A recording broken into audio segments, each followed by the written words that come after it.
She wasn't a doctor. She wasn't even a graduate. Yet, at just 19 years old, Elizabeth Holmes founded a company she claimed would change medicine forever. You founded this company 12 years ago, right? Yeah. Tell them how old you were. We've made it possible to run comprehensive laboratory tests from a tiny sample or a few drops of blood to eliminate the tubes and tubes of blood that traditionally have to be drawn from an arm and replaced it with the nanotainer. Her invention promised the impossible to detect hundreds of diseases from a single drop of blood. Silicon Valley called her the next Steve Jobs. Magazines hailed her as the youngest self-made female billionaire. But behind the black turtleneck and billion-dollar smile was a fraud. The empire that was supposed to revolutionize healthcare turned out to be one of Silicon Valley's greatest disasters. This is the story of Elizabeth Holmes, the woman who sold the dream of saving lives, and how it all came crashing down. Before Elizabeth Holmes became the face of Silicon Valley's most infamous startup, she was a quiet storm in the making, shy on the surface, but burning with purpose. She grew up in Washington, D.C., not surrounded by hardship, but by history. Her father, Christian Holmes IV, held senior posts in government and once worked at Enron, a name that would later become shorthand for corporate collapse. Her mother, Noel, was a congressional staffer who taught her the importance of eloquence and control. And in her bloodline was a reminder of American enterprise itself, her great-great-grandfather, Charles Louis Fleischmann, who built a yeast empire that helped industrialize bread making. Ambition was never something Holmes lacked. As a child, she declared she wanted to be a billionaire. By her teens, she was coding, studying Mandarin, and even selling her own C++ software to a Stanford lab in China. She wasn't asking whether she could change the world, only when. In 2002, she arrived at Stanford to study chemical engineering, just as a new generation of tech founders was rewriting the rules of success. The crash of the dot-com era had cleared the field, and the Valley was once again buzzing with names like Zuckerberg and Musk, proof that charisma could be as valuable as code. Holmes soaked it all in. Her professors remembered her as brilliant, intense, and obsessed with a single idea: using technology to democratize healthcare. But behind her vision was fear, a deeply personal one. During a brief stint at Singapore's Genome Institute amid the 2003 SARS outbreak, she developed a phobia of needles and blood tests. That fear became fuel. She dreamed of a painless way to run full blood analyses from a single drop. By 19, she had already filed her first patent for a drug delivery patch. Soon after, she dropped out of Stanford, using her tuition money as seed capital for her first venture. She called it Real-Time Cures, later renamed Theranos, a fusion of therapy and diagnosis. Her promise was audacious, almost poetic, to revolutionize medicine, starting with a drop. What began as a college dropout's dream soon became Silicon Valley's next miracle story. Elizabeth Holmes set up her fledgling company in a modest basement near Stanford with borrowed lab equipment, a handful of interns, and an impossible promise to run hundreds of medical tests from a single drop of blood. In those early years, skepticism was everywhere. Professors at Stanford, including Dr. Phyllis Gardner, told her bluntly that her idea defied the laws of chemistry. But Holmes didn't waver. She had something that often mattered more than data: conviction. And in Silicon Valley, conviction could move mountains and money. Her first backer was Tim Draper, a longtime family friend and venture capitalist who had once funded Hotmail and Skype. He saw in her the same fearless energy that had built other tech empires and handed her a check for $1 million. Soon came Oracle's Larry Ellison, who believed that biology would be the next frontier after software. But what truly set Holmes apart wasn't her technology. It was her ability to sell a vision so powerful that even seasoned investors suspended disbelief.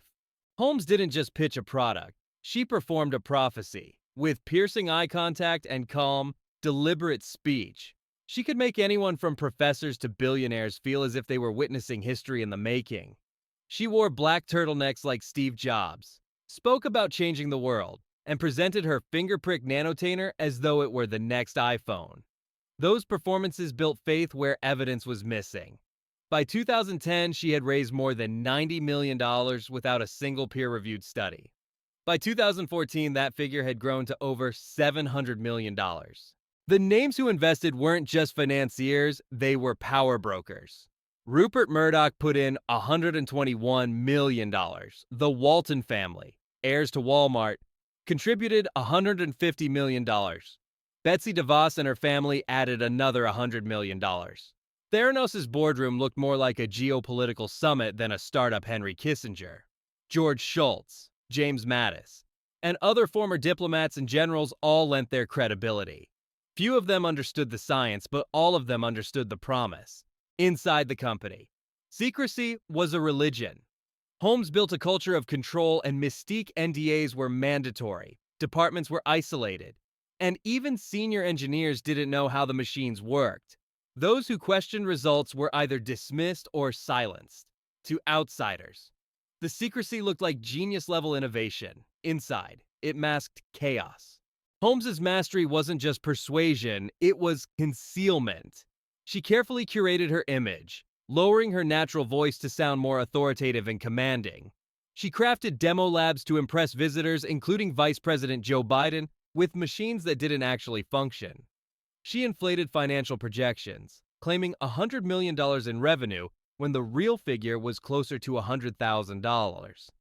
Every layer of the Theranos story, from its guarded labs to its press releases, was built to preserve an illusion of success.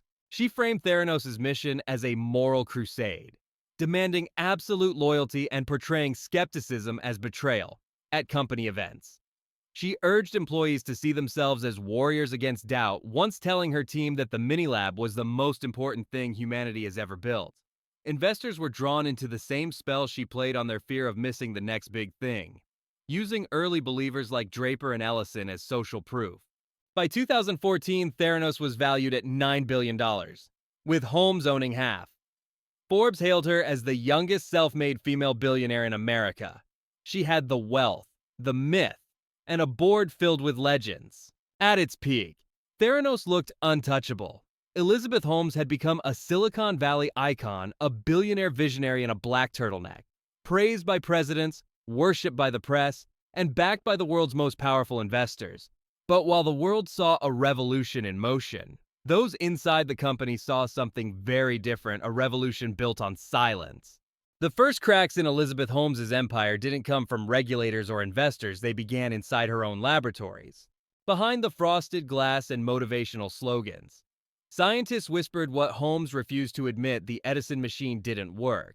It produced wildly inconsistent results, often so inaccurate that staff secretly reran patient samples using traditional analyzers made by Siemens, then reported those results as if they'd come from Theranos' own device. The promise of hundreds of tests from a single drop of blood was, in truth, just a marketing line. Inside, the atmosphere was suffocating. Teams were separated by locked doors. Employees were forbidden from discussing projects outside their divisions. Holmes and her partner, Sunny Balwani, ruled with paranoia, monitoring emails, installing surveillance cameras, and silencing dissent through lawsuits and threats. When Chief Scientist Ian Gibbons grew disillusioned, he confided that the technology was flawed. Days before a deposition, he took his own life. Even that tragedy was hushed. The illusion continued because the image was perfect.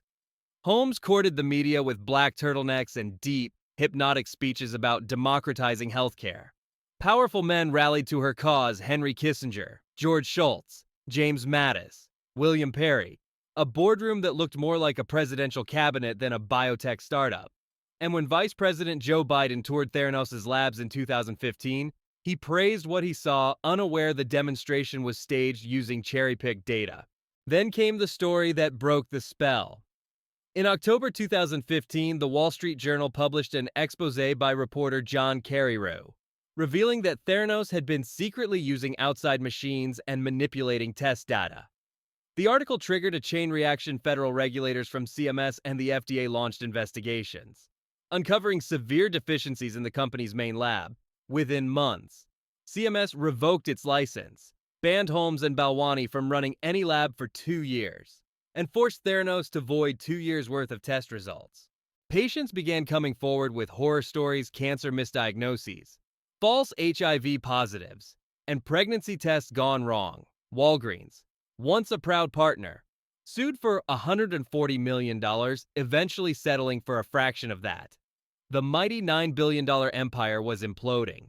As the walls closed in, two insiders, Tyler Schultz, the grandson of board member George Schultz, and Erica Cheong became whistleblowers, leaking documents and lab data that confirmed systemic deception. They faced intimidation and legal threats, but their courage turned the whispers into proof. In 2018, the SEC charged Holmes and Balwani with massive investor fraud, raising over $700 million through false claims. Holmes paid a fine, lost control of Theranos, and was barred from leading a company for a decade. But the criminal case that followed sealed her fate. In 2022, a federal jury found Holmes guilty on 4 counts of wire fraud and conspiracy. She was sentenced to 11 years and 3 months in prison. Balwani received nearly 13 years. The same charisma and secrecy that had once built Theranos now fueled its destruction. The lesson was brutally clear in medicine. Ambition can't replace accuracy, and when you gamble with human health, the truth always draws blood. Today, Elizabeth Holmes is 41 years old, a far cry from the visionary who once graced magazine covers as the youngest self-made female billionaire. She is serving an 11-year, 3-month sentence at a minimum security federal prison in Bryan, Texas, where she keeps a low profile. Inmates say she spends her time teaching French, exercising in the prison yard, and maintaining a strict vegan diet. Her lawyers continue to file appeals, though the courts have upheld her conviction. Once, her voice could move markets. Now, it echoes in a classroom of women who once believed in second chances. Outside the prison walls, the world she left behind hasn't forgotten her. Holmes's partner, Billy Evans, heir to a wealthy California hotel family, has quietly raised their 2 children and, remarkably, has been linked to new health tech ventures. The irony is almost cinematic while Holmes pays for her deception. Silicon Valley continues to flirt with the same fake it till you make it culture that fueled her rise. Theranos' collapse left deep scars across the industry. Investors lost more than $600 million. Regulators rewrote rules for laboratory startups. Medical entrepreneurs learned that moving fast and breaking things might work in software, but not when patients' lives are on the line. Her downfall reshaped how the public views biotech ambition, transforming the word Theranos into a shorthand for corporate delusion. Yet, her story still divides opinion. To some, she remains a cautionary tale, a symbol of unchecked hubris, privilege, and manipulation. To others, she's a tragic figure, consumed by the very Silicon Valley myth she tried to embody. Her legacy is paradoxical. She inspired a generation of women to enter STEM, then betrayed their faith in science with one of the greatest frauds in modern medicine. A decade after its peak valuation, Theranos exists only as a lesson, a reminder that when vision outpaces verification, even the brightest dream can turn into a $9 billion illusion. For more than a decade, Elizabeth Holmes stood as Silicon Valley's golden promise, the proof that genius, charm, and conviction could rewrite the laws of science. But in the end, she didn't just fool investors, she fooled herself. Theranos was never merely a business failure, it was a moral one. It exposed how a culture obsessed with disruption can turn belief into blindness, how the same storytelling that inspires innovation can also conceal deception. In a world where founders are told to dream big, Holmes proved what happens when you fake it long after you've stopped making it. Her rise and fall left a permanent mark on modern entrepreneurship. For every startup chasing revolutionary tech, there now echoes a quiet warning before you claim to change the world. Make sure your invention actually works. Because in healthcare, the cost of lying isn't market share, it's human life. As of today, Holmes remains behind bars, while the myth of Theranos lives on, studied in classrooms, dissected in documentaries, and remembered as the empire built on a drop of blood. So, what do you think? Was Elizabeth Holmes a visionary who lost control or a manipulator who never had it? Drop your thoughts below.